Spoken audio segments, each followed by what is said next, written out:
Assalamualaikum warahmatullahi taala wabarakatuh. Waalaikum salam wa rahmatullah.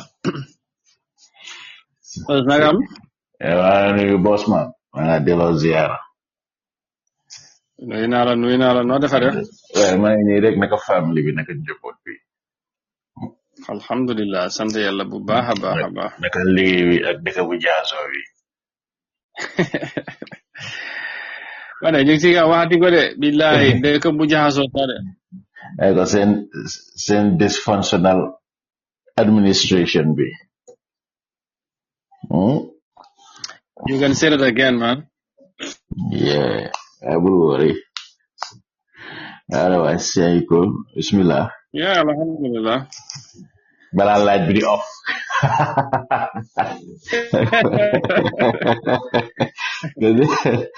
Balaa laaj bi di off si. Gambia. That's why every day call away. I'm telling you. Right now, okay. Yeah. My otherwise, yeah, fine. Naka family. Alhamdulillah. Ngi sant yàlla bu baax man. I know. Yeah. Noonu la naka foofu na tàngaay bi ba agsi wut foofu ya. Non ñun fii ñu ngi baax te seeda di tànga nga wéeda bi fii dafa bipolar. Okay. Nekk na ñu nag Europe ñoo. Yeah, Seattle moom is nice. Washington. Definitely. I know. Washington is nice. Okay.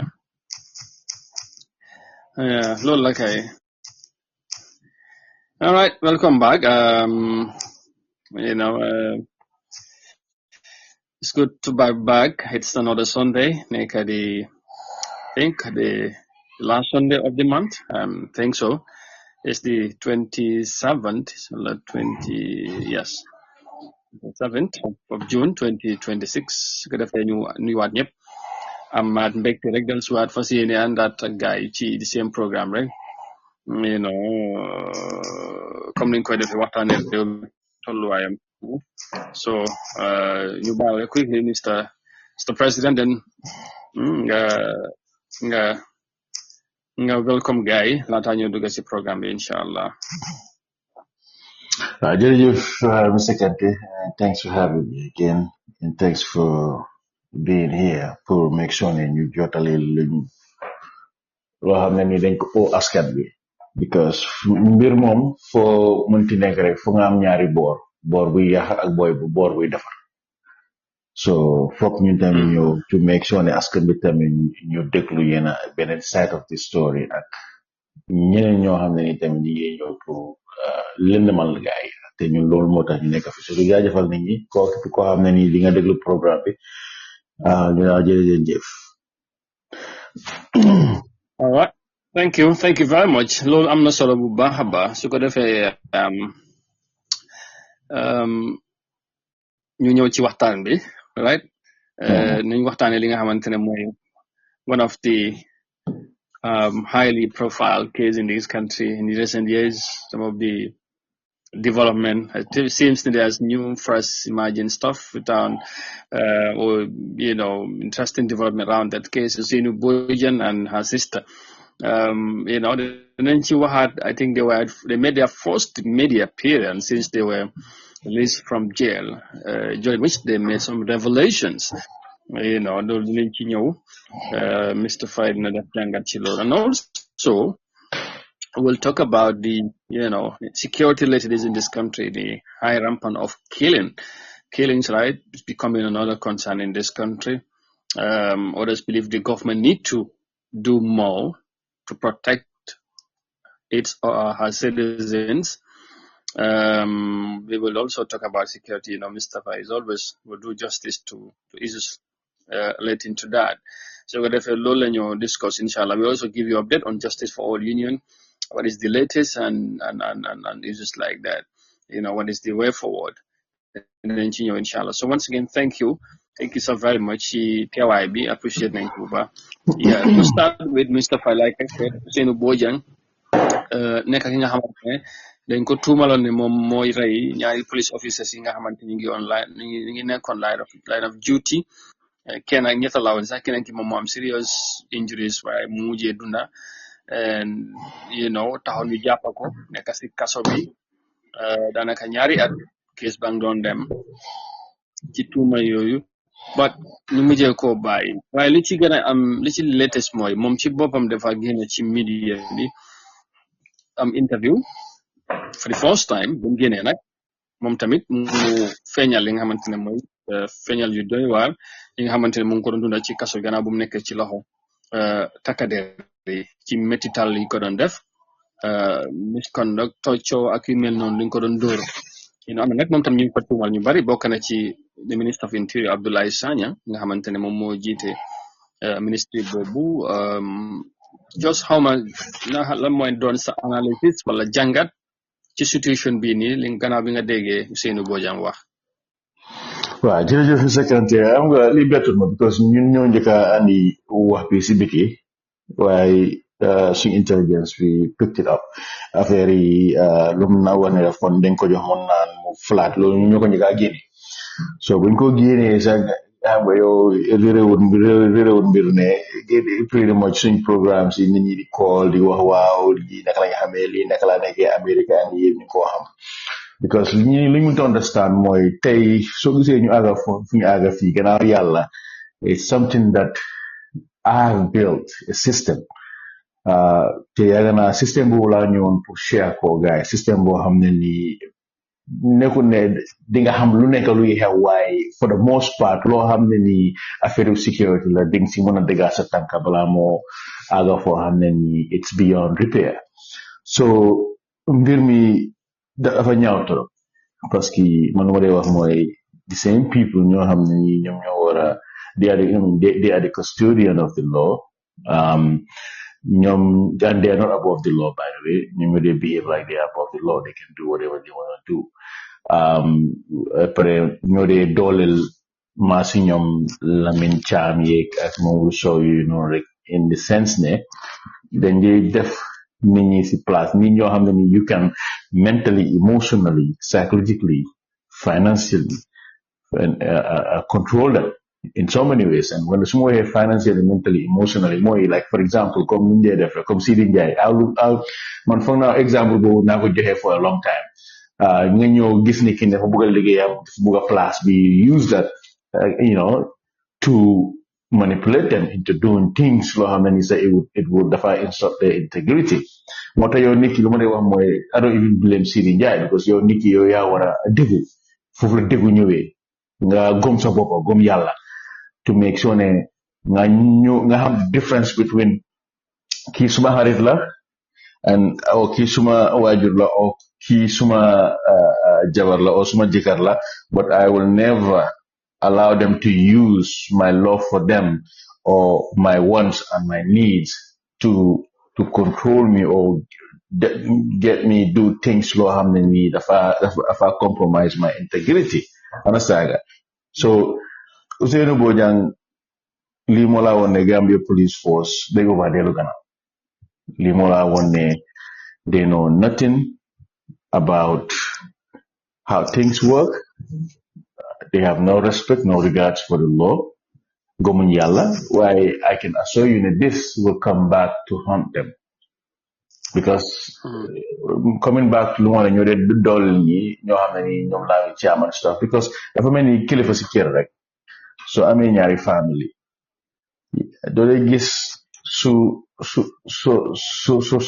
nit amee force jabar second jabar bi ñëw du réew la moo tax mu dee réew because of the fact ne bu mu ko doon ut mu ngi ko woon ne respect wut kale understand mu ngi ko doon woon ne respect wut beneen famille bi mu ngi ko woon ne yow rek tegu ko place am understand wonoon ko ne hey look bii kii moo fa nekkoon depuis bu nekkee day one understand and kii moo fa nekkoon when things were hard so when you come in since yow bi nga ñëw xam nga ne maa ngi am jabar so make sure ne whatever you do never use my love for you to try and come between man ak suma jabar understand because lii mun naa waral maa yow sa so yooyu duñ ko dee def so da ngaa gis ne because of the what other person so ñu ñëw si family bi so lu moo dee continuer su kooku defee dara ñu minimize ko defee ñu protect ko what do you think gonna happen kooku dafa réew si kër gi si vice versa su léegi tamit aw bi nga respect bañ a respect seet bi tamit aw bi lu moo def aw bi dafa réew dafa ne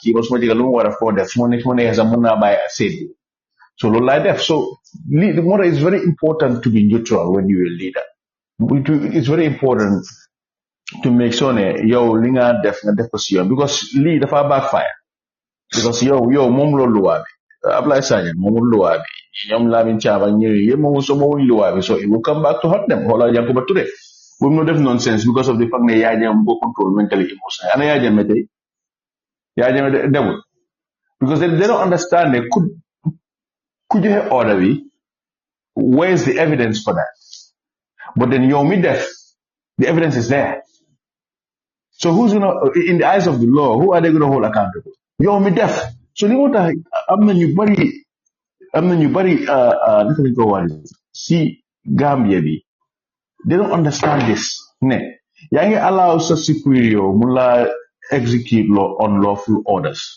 there's a reason tax ñu ne unlawful xam nga ne yow dee dina ñëw suñ la andee si yooni loi yow you are doomed because of the fact ne yow amul am benn evidence xanaa leena nga record ko bu laa jox ko waaw bu evidence ba am so dem na ñëw na daal am na surprise ne di happen na and obviously like I said we knew about it and yàlla def na Ousainou Boye si bu wax mu génna leeral ko nit ñi ne that's what he went through definitely.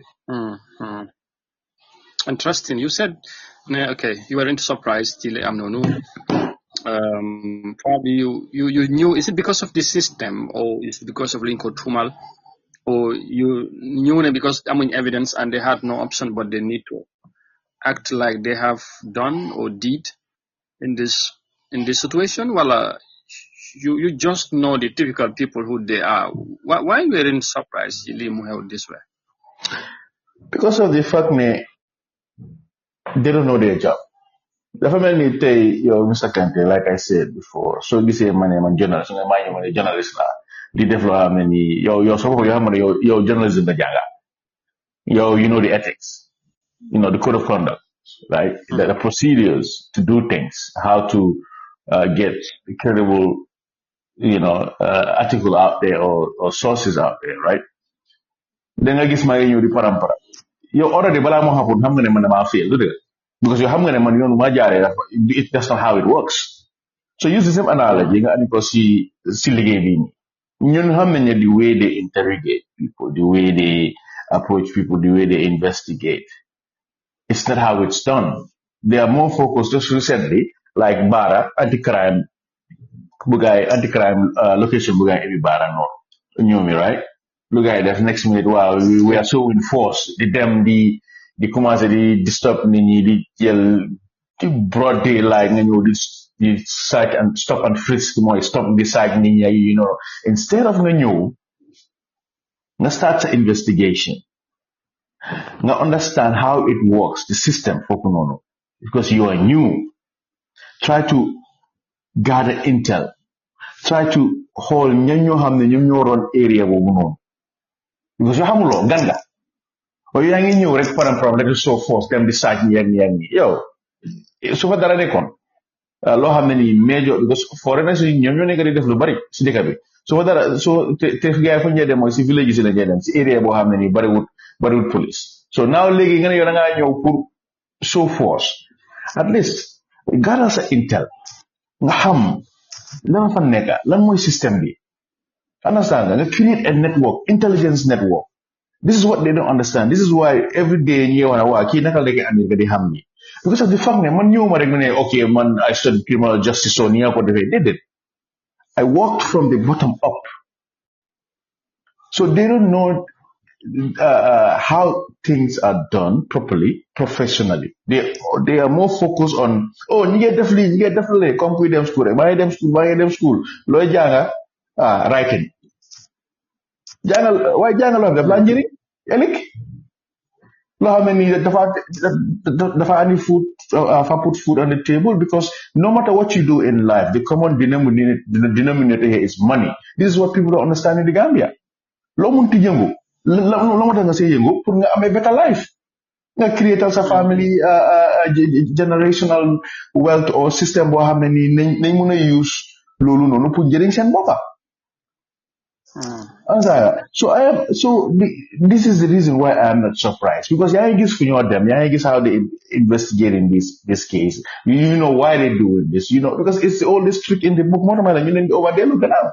Everything that they're doing right now, the way they are working, especially Abla Isai and IGP and people ñoo xam ne ni ñoo war a hold accountable. That's not how you run a country, because it's a national security threat. Bombed Nago several times. The family, so I mean, again, I'm going to connect it to our home. So I'm a killer for Bujubu. More they want to kill you, but it takes your killer for Bisa, Sanjobo, then Bemak, I'm low relationship a guy. And still, instead of nga back down, nga own up to your mistakes, nga watara nyom, definitely hurry. You're still pushing the first thing, the project power, the one where Master Khalifa, Mala one Master Khalifa.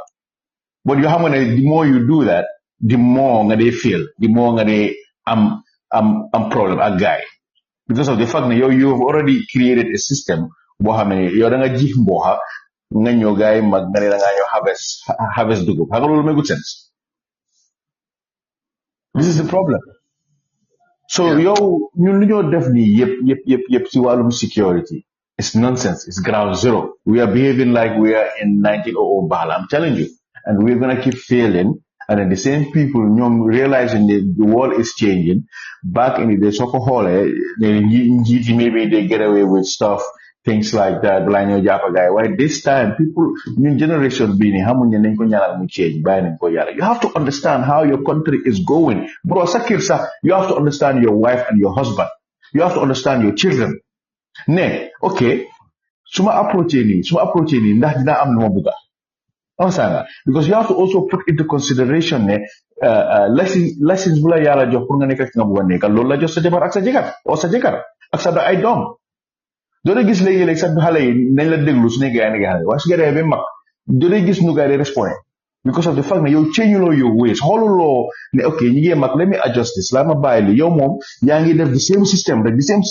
So how are you going to get peace in that house? Muy góor gi muy jigéen bi surtout ma jigéen bi soo ñëwee di jaay na waa dama am lii dama am carré and stuff nga gis ne yow yaa ngi tasee góor boo xam ne kiyaawul loolu noonu and you still pushing, you still projecting that power on that person. Nu mu dee mujjee kooku dafa la takal ñaari ol mu bàyyi la du la respect du la value. So this is why it's important. It's not just the police or the military, whatever. Security is everywhere. Your home, how you talk to your wife, how you talk to your husband.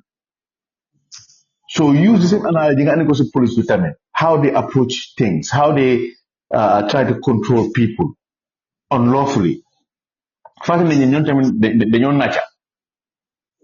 Like for example, that officer, that Spider-Man, hanga ko xamutoon ne yàlla mu ngi jox driver bu license pour mu nekk comme nga nekka mu merloo ko mu ko jaay dof mu foog ne su eggee si kaw kaapoot bi kooku du dem kooku lu mu def drive ko from Banjul ba Manjai, because the way they are trained, they don't understand me.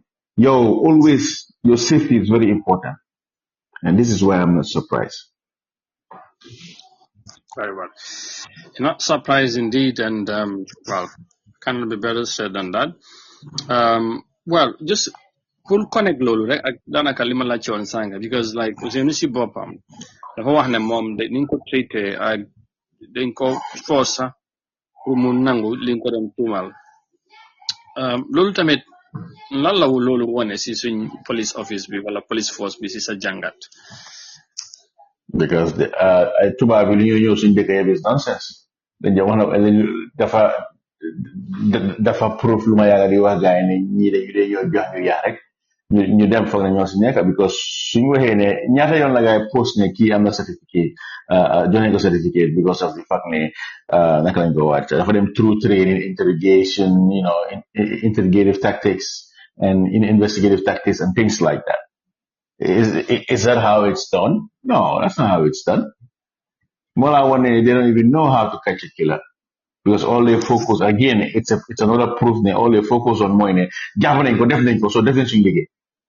For how many years right now? ñaata nit ñu nekk mile two the same system la ñun gannaaw yàlla suñ ñëwutoon seen bojang dafa dañ ko sos because lawyer bi sax because ñu bari ñu ngi mile two right now ñu bari ñu ngi mile two ñu ngi amoon lawyer du dëgg waaye still ñu leen tëj because job bi dafa soxla lawyer and investigator this is what they don't understand lawyer bi yow investigator da nga ko soxla kooku moo laa dem ndugali toogal la andil la yow nga jël loolu noonu def ko si sa own way nga interpréter ko code bi understand nga woon code bi naka la fa demee nga create doubt in the minds of the court or the judge or the jury understand nga so da nga gis ne ñun gannaaw yàlla suñ ñëwutoon tey ak suñ programme suñ doon def di contrôler the guys si court si ak kex you see the network so gisee ñu ne division of labor that is a true definition of division of labor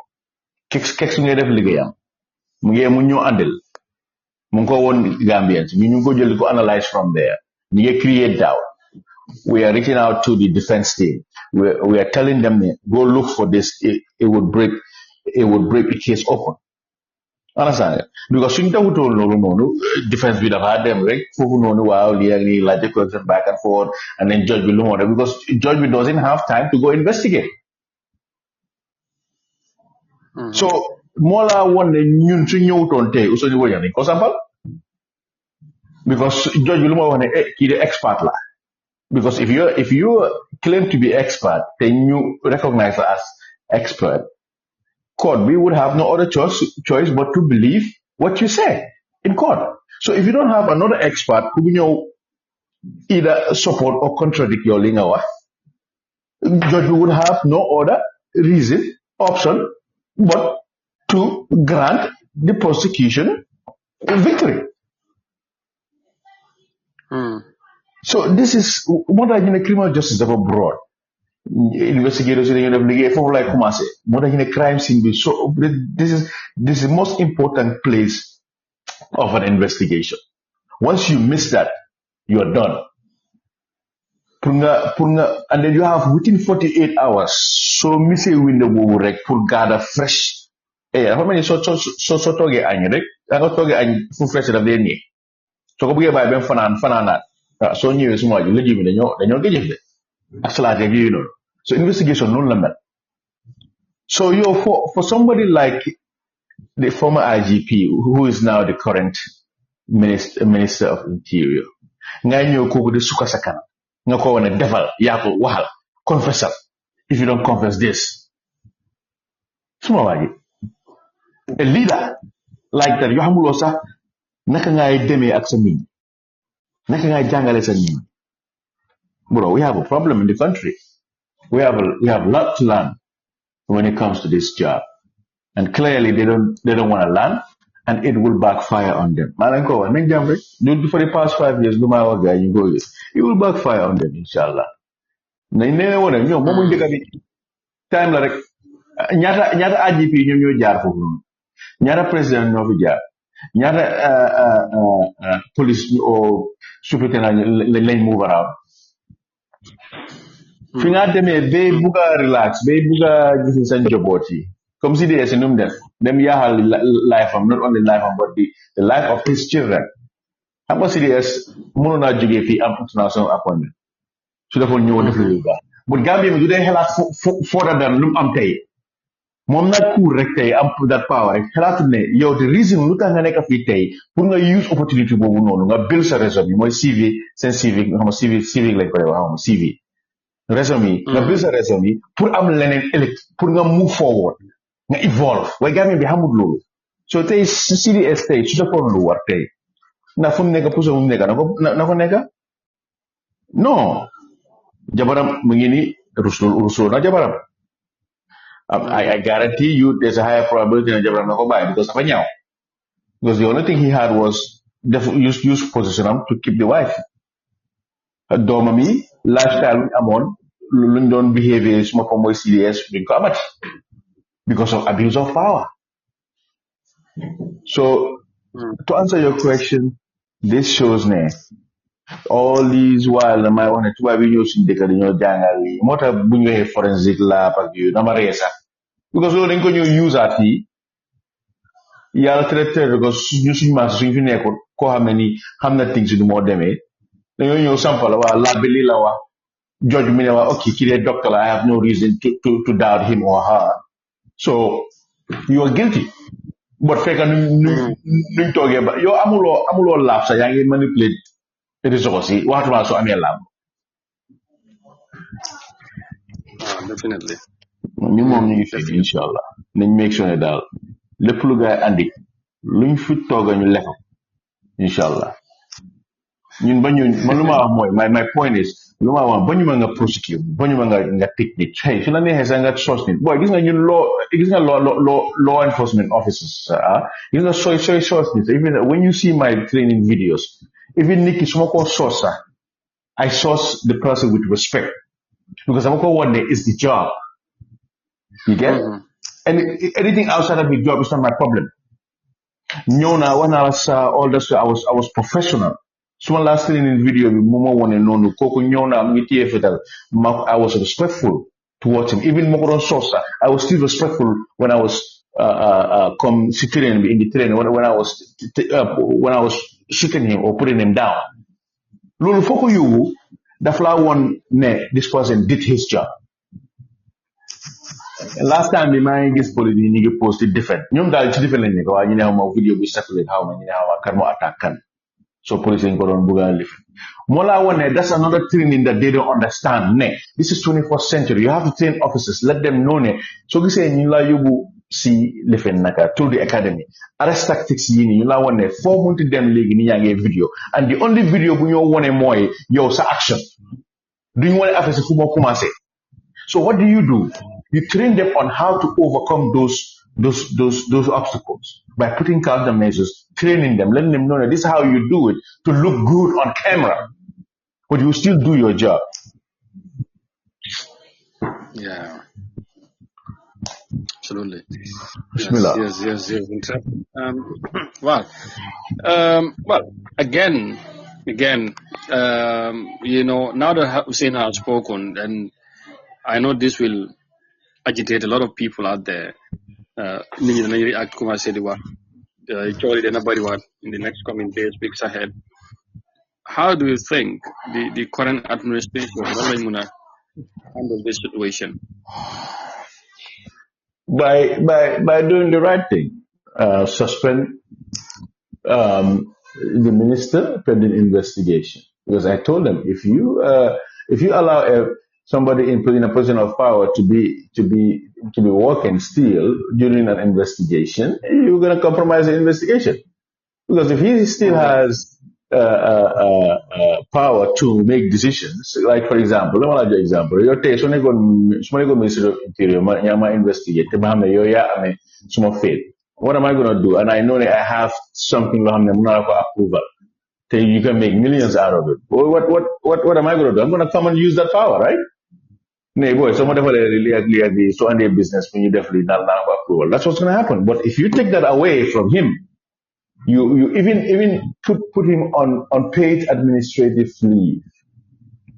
He will have no access to whatever. I'm going to make sure the people in the system, they don't live in Naka.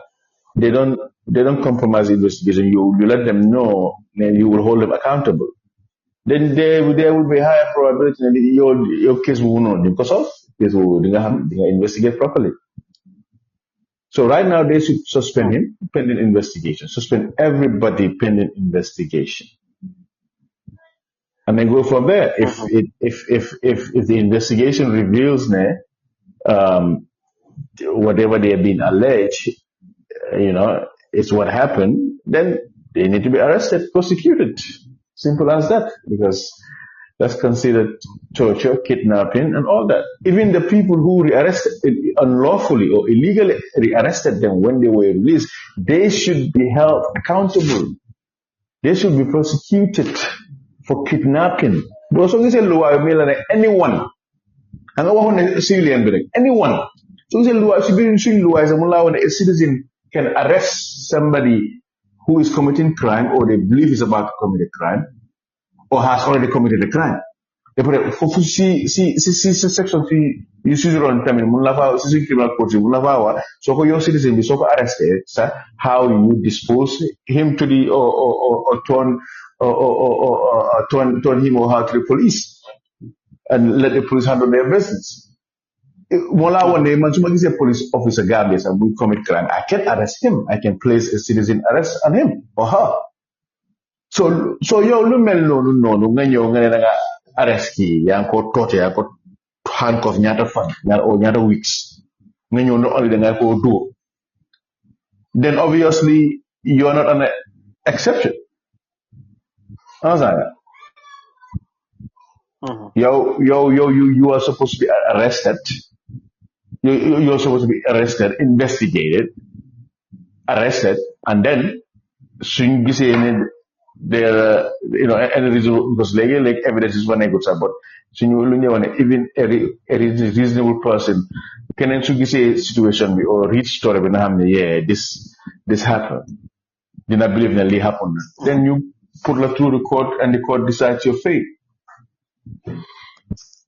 Definitely. All right. Well, interesting again. And then you will see though whether they will take any such action though. For whatever reason, whether the nine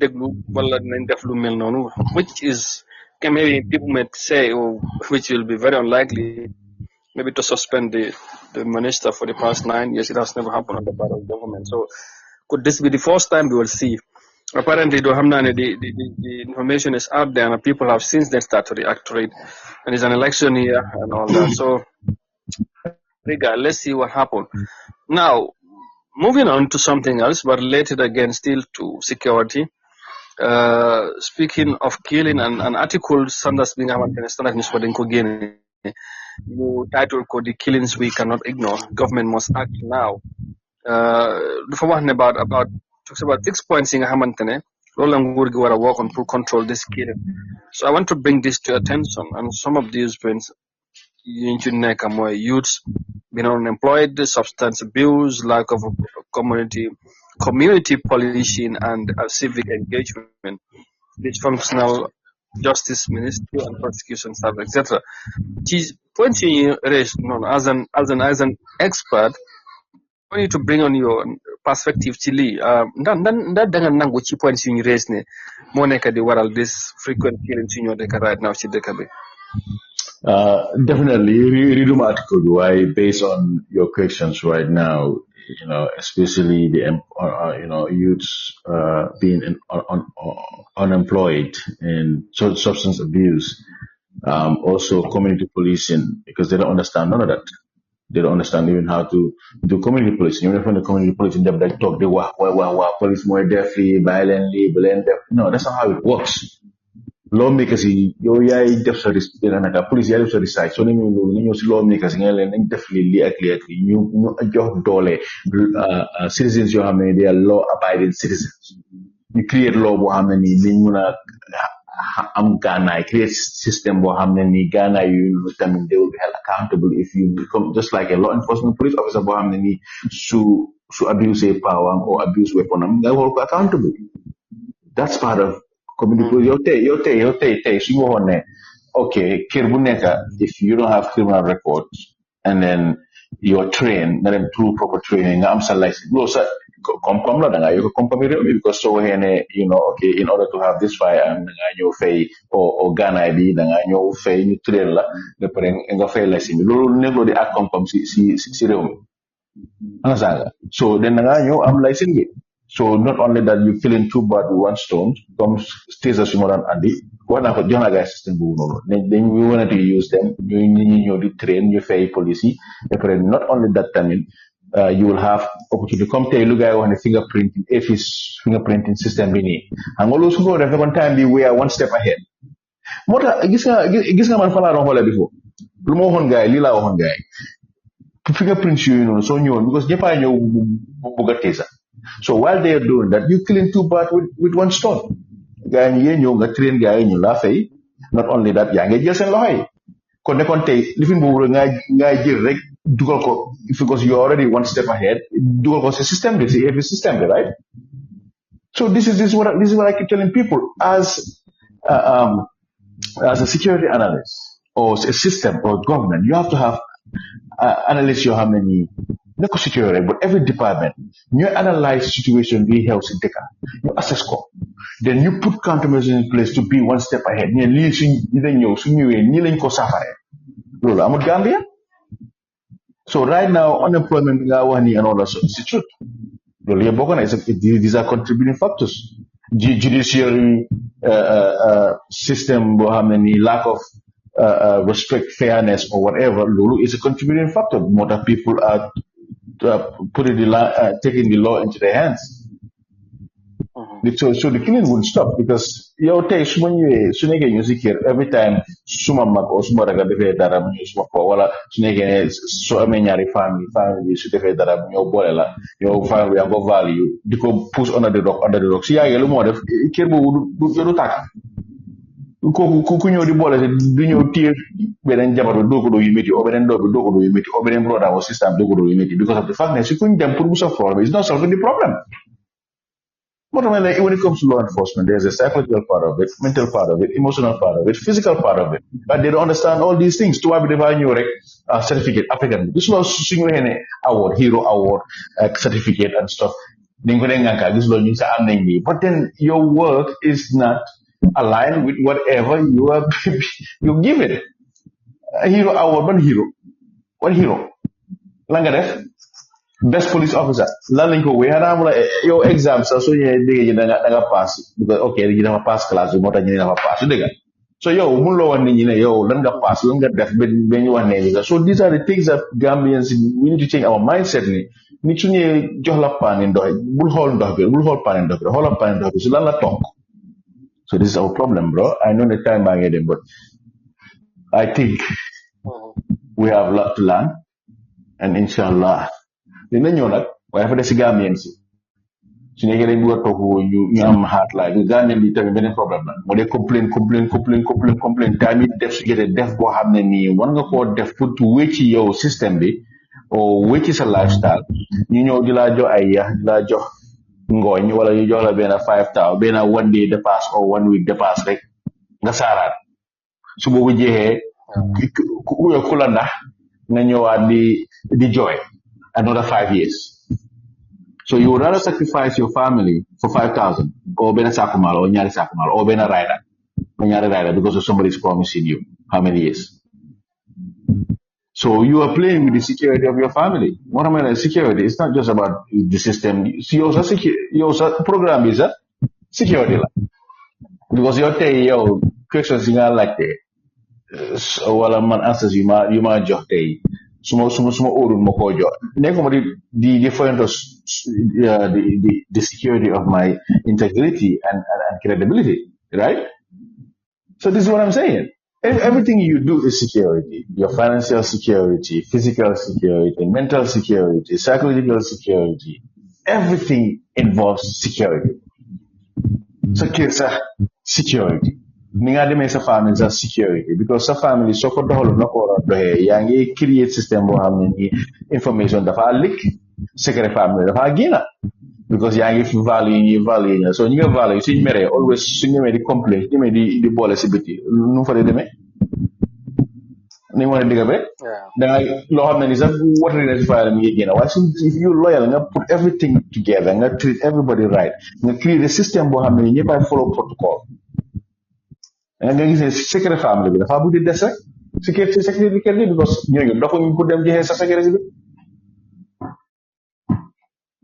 Yeah, indeed. Like the time we them just a final note, maybe probably mobile just quickly nga jox ñu latest update on justice for all you. Well, definitely right now we are moving forward. We are putting a team together pour make sure ne bu whole système yi ñu wax ne yu ma andi noonu boobu tam bëgg naa mu leer boobu nekkut si xaalis yi union bi la jógee man lu ma waxoon rek la am nga tamit Gambie bi fa nga leeral ko mbir because man ma njëkkee ñëw naa man everything I do dama ne leen def lii man even in my personal life loolu laa def nañ def lii su nekkee ne boo ngaa bokk no problème soo bokkul tamit du ma la si xaar understand so this what we did wax nañ gars yi ne ma ne lañ ñëw ñu contribute ñu andi le système boo xam ne ni yow nañ mun a dimbal suñ bopp waaye xam nga I don't blame them tamit because ñoom tamit they are used to being full ku ñëw dafa nañ def lii dugal leen seen xaalis nga doo sa doo gis dara so I don't blame them so lii bugg naa ñu understand dañ bugg a ñëw make sure ne yombalal suñ farming system ñoo xam ne ni especially ñi am land yoo xam ne dañuy béy because léegi right now ñu bari ñu ngi béy if di fii seen njaboot yi so if you're a member loyal member si like we said before ñoo xam ne yàgg nañ di béy since day one they make sure missing payments ñooñu they have special package deal for this and with that being said I mean we have already made a payment towards an office boo xam ne nii boobu la ñoo commencé director Dramé and director Barry they are working on it right now as we speak so inshallah bu soobee yàlla nit ñi nañ am physical place boo xam ne nii nañ fa bëgg dem so lu ñu waxoon gars yi ñu suñu wax déema moo si bëri tey ñu ñëwuñ pour seek for validation ñëwuñ pour njëkkalantu buñ ñëwee ñu ne waa amuñ office amuñ lii office Gambien bi moo ko dugal si boppam bi ñaata nit ñi ngi am office yi dañu ko def liggéey AGP bi ngi am office dafa def liggéeyam GT yi ñu ngi am office dañu ko def seen liggéey du waxu bari rek yeneen couleur yi ak yeneen institution yi naka CDS mi ngi am office mu doon def liggéeyam so mun ma understand this mindset that you have to have office to get stuff done moo tax even ñu bari seen business yi sax du dee dem because da ngaa ñëw yow sa capital bi nga war a am pour commencer from scratch build sa customer clientèle bi doo ko def de da ngaa ñëw use loolu yëpp nga ne da nga ko def defaree ko office fancy all that stuff te yow amuloo income buy ñëw because of the fact yaa ngi bëgg a gaaw pour wax nit ñi ne saa yaa ngi am business waa business nekkul di dox nga ñëw di ko di ibi soo ibi bi nga def parti boo xam ne ni spend for thousand boobu nga xam ne mënu naa dem towards your investment so this is what people don't understand so foofu lañ toolu daal te bu soobee yàlla more and more are coming and inshallah like I said we cannot tell you guys much but we are working in the background to make sure that you deliver to our members and to the Gambian people inshallah. All right, thank you very much. Lay jaajëfal baax ci time bi and for the enlightenment once again explanation be very clear and eloquent as always update Gambians ci xew ci réew mi which is very very important so we want to thank you very much ma bala rek ñu tàggatoo ba next week inshallah. Yes, sir. Thank you. Jerejef, thanks for having me and thanks for being here. And definitely, di jërëjëf tamit suñ déglukat yi li wax gaay rek déglu la xel ku dégloo xel di nga jàng si one or two things di nga bénéfice sa bopp bénéfice sa njaboot. Daal noonu nii rek man sa ba léegi maa ngi jàng every day maa ngi jàng man sa maa ngi jàng si Mr. Kante fii maa ngi jàng si directeur si maa ngi jàng si yeneen nit ñi this is how I become better so bu soobee yàlla daal inshallah képp ku déglu programme bi ak xel ding si deng sa bopp wax ma xool de ak ego de ak diis de because soo ko defee yow doo xam nit ñi di wax te boobu da ngaa lor sa bopp because ñu ñëwuñ fii pour toroxal nit ñëwuñ fii pour nax la te ñëw pour wax lu am ak how things that you could do that would change your life inshallah. Jërëjëf. Thank you sir. Have a nice day and to everyone as well. Thank you, you too.